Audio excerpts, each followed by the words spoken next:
ஷப்பா, இவன் சின்சியாரிட்டி தனம் தாங்கல. ஏன் காரண்யா, இவன் ஏன் எப்ப பாரு கடமை கண்ணியம் கட்டுப்பாடுன்னு இப்படியே இருக்கான்? நாமளும் தான் காலையில இருந்து கல்யாண வேலையெல்லாம் பார்த்தோம். இப்போ ரிலாக்ஸா அரட்டையில இறங்கிட்டோம். இந்த லூசு ஒரு வாரமா கல்யாண வேலையை தான் பார்த்தான். இப்பவும் கல்யாண வேலையை தான் பார்க்கறான். இனியும் கல்யாண வேலையை தான் பார்ப்பான் போலவே என்று சொல்ல, உடனே ஸ்ரீ, அட விடுங்கக்கா, அண்ணாவுக்கு சீக்கிரம் ஒரு கால் கட்டை போட்டா அண்ணி போடுற போடுல அண்ணா உடனே சரியாகிடுவான் என சொல்ல, காருண்யா உடனே கை கொடுங்க ஸ்ரீ, சரியா சொன்னீங்க. அண்ணாவுக்கு எவ்வளவு சீக்கிரம் முடியுமோ அவ்வளவு சீக்கிரம் கல்யாணம் பண்ணணும் என்று தன் ஒப்புதலை தெரிவிக்க, எல்லாம் சரிதான், ஆனா பொண்ணு அமையணுமே. இவன் இப்படி ரோபம் மாதிரி சுத்திக்கிட்டு இருந்தா எந்த பொண்ணு இவனுக்கு கல்யாணம் பண்ணிக்கும் என்று வர்த்தனி தன் வருத்தத்தை தெரிவிக்க, காருண்யா விடுங்க வர்த்தனி, நம்ம அண்ணா மனசுக்கு தேவதை மாதிரி ஒரு பொண்ணு அமையும் என்று வர்த்தனியை சமாதானப்படுத்த, நடந்தா சரிதான் என்று அனைவரும் மனதிற்குள் நினைத்து கொண்டனர். தங்கள் வேலையை முடித்துவிட்டு ஆண்கள் பட்டாளமும் அவர்கள் அருகில் வந்தனர். அவர்கள் வந்து அமர்ந்ததும் வர்த்தினி, ஜூஸ் புளிஞ்சு இன்னைக்கு ஒரு ஆள் டயர்ட்னா ஜிலேபி தட்டை தூக்கியே ஒரு ஆள் டயர்ட் என தீப் சந்தோஷ் இருவரையும் கிண்டல் அடிக்க, ஸ்ரீ காருண்யா இருவரின் முகமும் செவந்து விட்டது. அவள் கேலியை திருப்பி விடும் பொருட்டு சந்தோஷ், நாங்களாச்சும் பரவாயில்ல, நீயும் உன் வீட்டுக்காரும் டம்ளர் எடுக்க ஸ்டோர் ரூம் போனீங்களே, அந்த டம்ளரை தேட 1/2 மணி நேரம் ஆகுமா வர்த்தினிமா என்று சிவாஜி கணேசன் குரலில் கேட்க, அங்கே இருந்து எழுந்த வர்த்தினி, அச்சோ பார்வதி அம்மா ஆர்த்தி தட்டை ரெடி பண்ண வைக்க சொன்னாங்க, நான் மறந்தே போயிட்டேன் என்று அந்த இடத்திலிருந்து எழுந்து ஓடத் தொடங்க, அவள் பின்னே மற்றவர்களின் சிரிப்பொலி எதிரொலித்து அவள் முகத்தை சிவக்க செய்து கொண்டிருந்தது. இப்படி கேலியும் கிண்டலுமாய் நாதனின் திருமணம் முடிந்து நாட்கள் வெகு வேகமாய் பறந்தோட தொடங்கியது. ஹரி வர்த்தினியின் திருமண வாழ்வு மட்டும் எந்தவித முன்னேற்றமும் இல்லாமல் அதே தேக்க நிலையில் இருந்தது. ஹரி தன்னால் முடிந்த மட்டும் வர்த்தினியை நெருங்கி பார்க்க முயன்றுவிட்டு வெற்றிகரமாக தோல்வியை தழுவினான். மற்ற நேரங்களில் அவனுடன் இயல்பாய் இருக்கும் அவன் தொடுகையின் வேறுபாட்டை வர்த்தினி உணர்ந்தே, ஒன்று அவள் அறையில் சென்று முடங்கிக் கொள்வாள், இல்லை என்றால் தீராத தலைவலியையும் இல்லை வயிற்று வலியையும் அவளை காக்கவென்றே பறந்தோடி வந்துவிடும். ஹரியின் பொறுமை நாளுக்கு நாள் குறைந்து கொண்டே இருந்தது. அது வர்த்தினியின் கண்ணில் பட்டாலும் கருத்தில் பதிய வைக்காமல் நாட்களை கடத்தி கொண்டு இருந்தாள். இப்படியே 3 மாதம் கழிந்திருந்தன. வர்த்தினி அன்று தங்கள் சிறப்பு வகுப்பின் ஆசிரியர் ஓய்வு அறையில் சிந்தனை வயப்பட்டு அமர்ந்திருந்தாள்.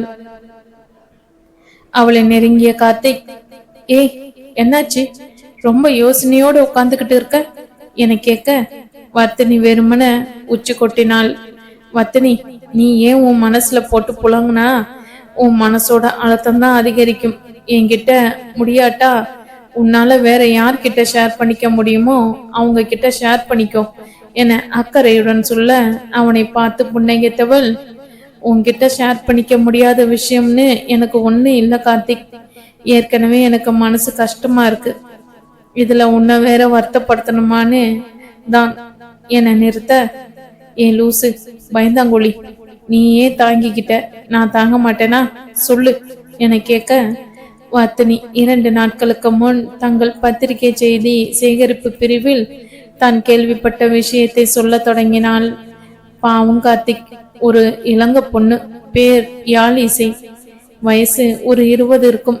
ஸ்ரீலங்காவில் இறுதி போர் நடக்கும்போது அவங்க அம்மாவோட அகதிகளாக ராமேஸ்வரம் வந்திருக்காங்க. அந்த பொண்ணோட அண்ணாவும் அப்பாவும் இறுதி போர் சமயத்துல அந்த ஊர்லயே இறந்துட்டாங்க போல. ராமேஸ்வரம் வந்த இடத்துல அகதிகள் முகாம்ல இந்த பொண்ணுகிட்ட அங்க இருந்த சில பேர் தப்பா நடந்துக்க முயற்சி பண்ணியிருக்காங்க.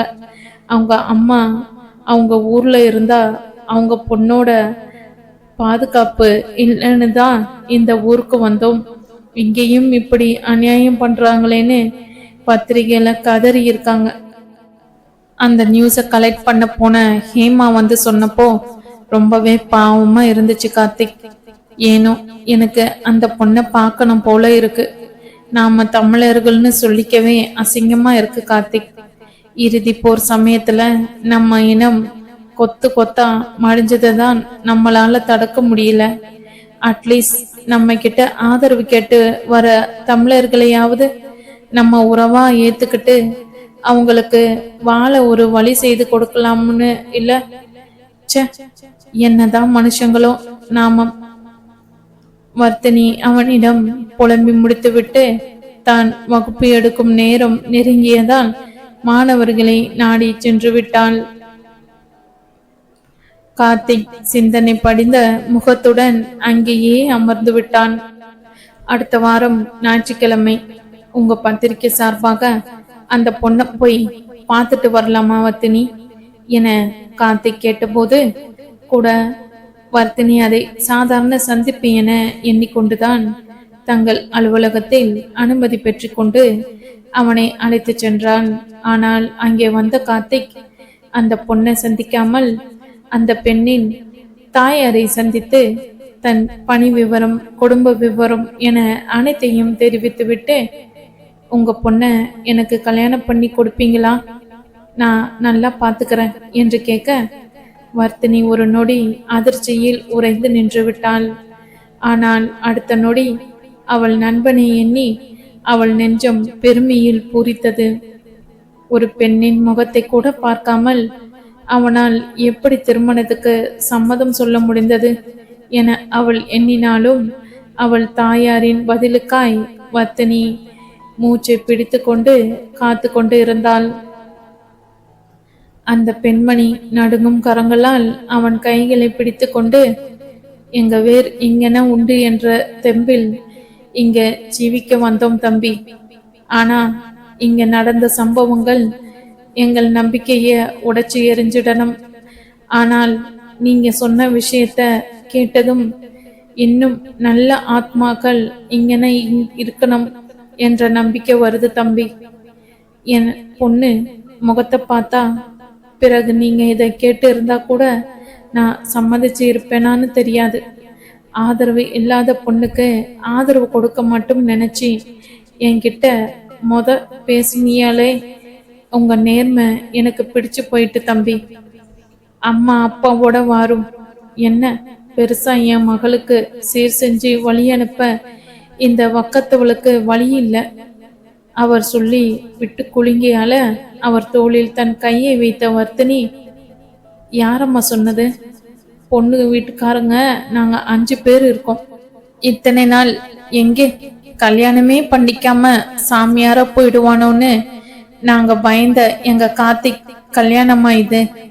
பொண்ணு வீட்டு சார்பாக எப்படி ஜாம் ஜாம்னு கலக்குறோன்னு பாருங்க என்று சொல்ல அவர் கண்ணீரோடு அவள் முகத்தை பார்த்து சிரித்தார். பிறகு இருவரும் யாழ் இசையை சந்தித்து பேச சென்றனர். கார்த்திக் வர்த்தினியிடம் வெளியே நடந்த உரையாடலை தெரிவிக்க வேண்டாம் என கேட்டுக்கொண்டான். யாழ் இசை பார்க்க தமிழ் பெண்ணின் சகல சௌந்தரங்களையும் ஒட்டு மொத்தமாய் குத்தகைக்கு எடுத்தவள் போல் அவ்வளவு அழகாயிருந்தாள். அவள் குரல் அவள் பெயரைப் போலவே இசையாய் ஒலித்தது. அவள் தன்னை பற்றி அதிகம் பேசாமல் அந்த முகாமில் அடிப்படை வசதி கூட இன்றி தவிக்கும் பிறரது இன்னல்களுக்கு முக்கியத்துவம் கொடுத்து பேசினாள். கார்த்திக் அவள் புற அழகை விட அவள் அக அழகில் அதிகம் ஈர்க்கப்பட்டான். அந்த இடத்தை விட்டு வெளியேறும் போது ஏனோ இசையின் கையை பிடித்து கூடவே அழைத்து செல்ல வேண்டும் என்ற உணர்வு தோன்றுவதை திடுக்கிலரோடு உணர ஆரம்பித்தான். அதற்கு அடுத்து ஒவ்வொரு விடுமுறை நாட்களிலும் அகதிகள் முகாம் நோக்கி ஓடத் தொடங்கினான். ஒவ்வொரு முறை அவளை சந்திக்க செல்லும் போதும் அங்கே இருந்த குழந்தைகளுக்கு தென்பண்டம், புது உடைகள், இசைக்கு அவளுக்கு பிரியமான எழுத்தாளர்களின் புத்தகங்கள் என தேடி பிடித்து வாங்கி செல்வதை வாடிக்கையாக்கி இருந்தான். இப்படியே ஒரு 3 வாரம் கழிய இசையின் மனதும் அவன் பால் ஈர்க்கப்பட்டு அவளும் முழு மனதோடு கார்த்திக்கை கைப்பிடிக்க சம்மதித்தாள். வழக்கம் போல் இல்லாமல் கார்த்திக்கின் திருமணம் 3 மடங்குகளை கட்டியது. கார்த்திக்கின் நண்பர்கள் நாங்க எல்லாம் பொண்ணு வீட்டுக்காரங்கப்பா என சொன்னதோடு இல்லாமல் இசைக்கு பட்டுப்புடவை, சீர்பொருட்கள் என எல்லாவற்றையும் வாங்க தங்கள் பங்களிப்பை அளித்திருந்தனர். ஹரி கூட உற்சாக மனநிலையில் இருந்தான். கார்த்திக்கின் கை குலுக்கியவன் பெருமையா இருக்குப்பா என சொல்ல, அருகில் இருந்த வர்த்தினியை கை காட்டியவன் எனக்கு பாவமா இருக்குப்பா என சொல்ல, மாப்பிள்ளை என்றும் பாராமல் வர்த்தினி அவளை முத்தி கொண்டு இருந்தாள்.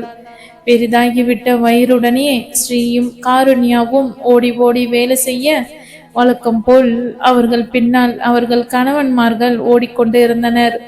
நந்தினியும் தன் பங்களிப்பை சிறப்பாய் அளித்து கொண்டு இருந்தாள்.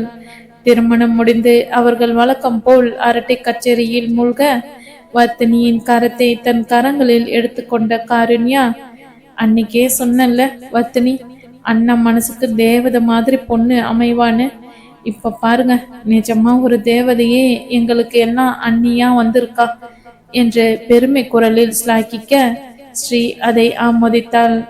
அப்பொழுது அங்கே நந்து வந்து அமர அவனை பார்த்த வர்த்தினி, ஏண்டா நீ பட்டம் விட போகல என்று நக்கலாய் அவனிடம் வினவ, சோகமாய் முகத்தை வைத்து கொண்டவன், இனி எங்கே பட்டம் விடுறது வர்த்தினி, அதான் எங்க அம்மா அண்ணாவுக்கு பொண்ணு பார்க்கும்போது பொண்ணோட தங்கச்சி ஆர்த்திய எனக்கு அவசர ஜோடியா பிடிச்சிட்டாங்களே, இனிமே பட்டம் விட்டா ஆர்த்தி அடிக்க வரமாட்டா என வினவ, அடுத்து உனக்கு டும்டுமா சொல்லவே இல்ல, இரு இரு இந்த துக்கமான விஷயத்த எல்லோருக்கும் சொல்லணும் என அவனை அவள் மேலும் மாற, சந்தோஷ் கல்யாணத்தினால் என்னென்ன சுதந்திரம் பறிபோகும் என உடனே அவனுக்கு பாடம் எடுக்க தொடங்கினான்.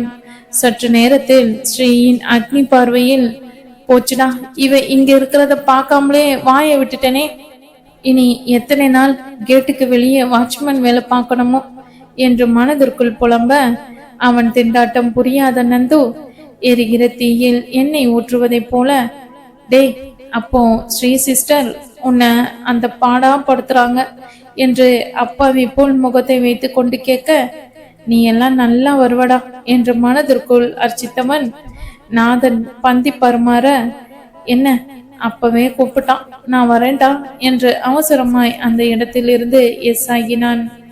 கார்த்திகை தொடர்ந்து நந்துவிற்கும் நண்பர்கள் மற்றும் உறவினர்களின் கோலாகல கொண்டாட்டத்தோடு திருமணம் இனிதாக முடிந்தது. நண்பர்கள் 6வரும் ஒரு புறம் இல்லறத்திலும் மறுபுறம் தங்கள் பணியிலும் தங்கள் வாழ்க்கை படகை செவ்வன செலுத்தி கொண்டிருந்தனர். அன்றும் அப்படித்தான். நாதன் அனைவருக்கும் ஒரு நட்சத்திர உணவகத்தில் விருந்து கொடுத்திருந்தான். அதன் காரணம் யாருக்கும் தெரியவில்லை. அதிசயமாக ஹரியும் அந்த விருந்தில் கலந்து கொண்டிருந்தான்.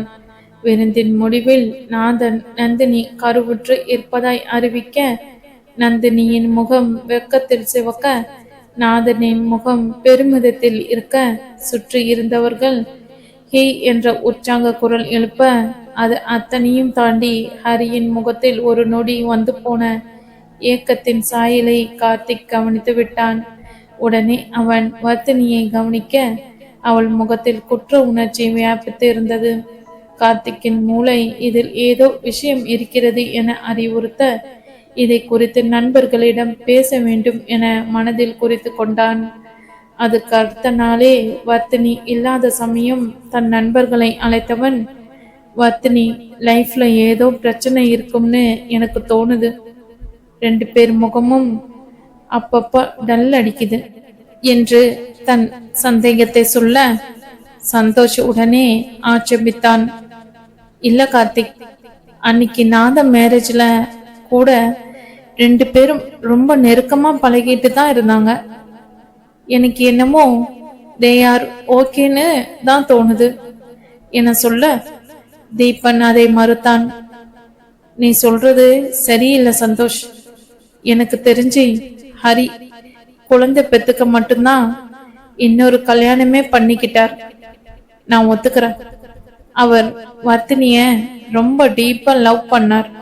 அப்புறம் ஏன் இன்னும் எந்த நல்ல நியூஸும் நம்ம காதுக்கு வரல. வர்த்தனிக்கு மேரேஜ் முடிஞ்சு கிட்டத்தட்ட 1 இயர் ஆக போகுது. அவனின் இந்த சந்தேகம் மற்றவர் முகத்தில் கவலையை தோற்றுவித்தது. இப்பொழுது நாதனின் குரல் சற்றே பயத்தோடு வெளிவந்தது. நாம ஹரிய மேரேஜ் பண்ணிக்க வேண்டாம்னு கார்த்திக் வர்த்தினி கிட்ட ஆர்கியூ பண்ணப்போ அவ என்ன சொன்னான்னு உனக்கு ஞாபகம் இருக்கா? நான் அவரை கல்யாணம் பண்ணிக்க தான் போறேன், ஆனா நீங்க எல்லாம் சேர்ந்து என்னைக்கு ஹரி எனக்கு சரியான மாப்பிள்ளைன்னு ஏத்துக்கிறீங்களோ அன்னைக்குதான் என் குடும்ப வாழ்க்கைய நான் ஆரம்பிப்பேன். அது வரைக்கும் நான் போராடிட்டே இருப்பேன்னு சொன்னாலே என்னை நிறுத்த கார்த்திக் தான் அமர்ந்து கொண்டு இருந்த சேரில் இருந்து வேகமாக எழுந்தான். இடியட், அவளுக்கு மூளையே இல்ல. ஹரி மாதிரி ஒரு ஹஸ்பண்ட் கிடைக்க அவ கொடுத்து வச்சிருக்கணும். முட்டாள்தனமா இன்னும் பழச போட்டு மனசுல உழப்பிக்கிறா போல. இப்போ இதுல நாம என்னடா பண்ண முடியும்? கார்த்திக்கின் குரல் வருத்தம் தோய்ந்து வெளிவர சந்தோஷ் உடனே நம்மால முடியாது, ஆனா நம்ம வீட்டு மினிஸ்டர்ஸ்லாம் முடியும் என புதிர் போட, நந்து டே குழப்பாம தெளிவா சொல்லுடா என கேட்க, நாம நம்ம பொண்டாட்டிங்க கிட்ட பேசினா இதுக்கு ஒரு முடிவு கிடைக்கும்டா என சொல்ல சந்தோஷின் ஆலோசனை ஒரு மனதாக ஏற்கப்பட்டது. அதன்படி அடுத்து செய்ய வேண்டிய விஷயங்களை அவர்கள் தங்களுக்குள் முடிவு செய்து கொண்டனர். அன்று ஞாயிற்றுக்கிழமை. வர்த்தினி நல்ல உறக்கத்தில் இருந்தால் வெளியே கேட்ட கலவையான குரல்கள் அவள் உறக்கத்தை கெடுக்க வர்த்தினி அறக்கண்ணில் விழித்து பார்த்தாள். தேனுகா இடுப்பில் கையை வைத்து கொண்டு பெரிதாகி விட்ட தன் வயிறோடு வர்த்தினியை பார்த்து முறைத்து கொண்டு இருந்தாள். அவள் முறைப்பு வர்த்தினிக்கு நகைப்பையே தர, என்னக்கா என கேட்டுக்கொண்டே எழுந்து அமர்ந்தாள். இப்படி நீ தூங்கினா குடும்பம் செழிச்சிரும். இதுதான் நீ இங்க எங்க அண்ணனோட குடும்பம் நடத்துற லட்சணமா என எடுத்த உடனே சண்டைக்கு ஆயத்தமாக, ஐயோ இந்த முறை பஞ்சாயத்தை யார் கூட்டினார்களோ என்ற பீதியோடு வர்த்தினி வேகமாய் படுக்கையை விட்டு எழுந்து நின்றாள். அங்கே ஹரியின் நிலையும் கவலைக்கு இடமாக தான் இருந்தது. அவன் கார்த்திகை பார்த்து, இப்ப எதுக்கு என்ன பட்டு வேட்டி சட்டை எல்லாம் போட சொல்றீங்க? கோயிலுக்கு சாதாரணமா போனா ஆகாதா? ஏன் நீங்க எல்லாம் கேஷுவலா தானே இருக்கீங்க என கேட்டுக்கொண்டு இருக்கும்போதே ஸ்ரீ தன் குரலை உயர்த்தி, எங்க அக்கா ஆனாலும் ரொம்ப பாவம்தான். கோயிலுக்கு நேர்த்திக்கடன் முடிக்க போறாங்க. ஒரு பட்டு வேட்டி கட்டவே இவர் இவ்வளோ யோசிக்கிறாரே, அதுல எங்க வாரம் வாரம் எங்க அக்காவை வெளியே கூட்டிட்டு போய் இருக்க போறார் என்று தன் புலம்பலை தொடங்க, வேட்டி கட்டி தெரியாவிட்டாலும் பரவாயில்ல, எப்படியாவது சமாளிப்போம். இவர்கள் பாட்டுக்கு அடுத்த பஞ்சாயத்தை கூட்டி விட்டால் என்ன செய்வது என்ற பீதியில் ஹரி அலறி அடித்துக்கொண்டு தன் அறைக்கு ஓட்டம் பிடித்தான். அவன் அந்த புறம் சென்று மறைந்ததும் மற்றவர்கள் ஒருவரை ஒருவர் அர்த்தம் பொதிந்த பார்வையை பரிமாறிக்கொண்டனர்.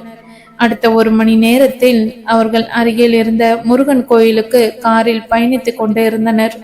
வர்த்தினி அழகிய பட்டுப்புடவை அணிந்து கிட்டத்தட்ட மணப்பெண் போல அலங்கரிக்கப்பட்டு இருந்தாள். ஹரி ஏதோ புது மாப்பிள்ளை போல் இருந்தான். யாரையும் எதையும் கேட்க இருவருக்கும் தைரியம் இல்லாததால் மௌனமாய் பயணித்துக் கொண்டு இருந்தனர். ஒரு வழியாய் அனைவரும் கோயிலை அடைய கோயிலில் இருந்த மணமக்கள் கூட்டம் அன்று நல்ல முகூர்த்த நாள் என்பதை வர்த்தினிக்கு அறிவுறுத்தியது.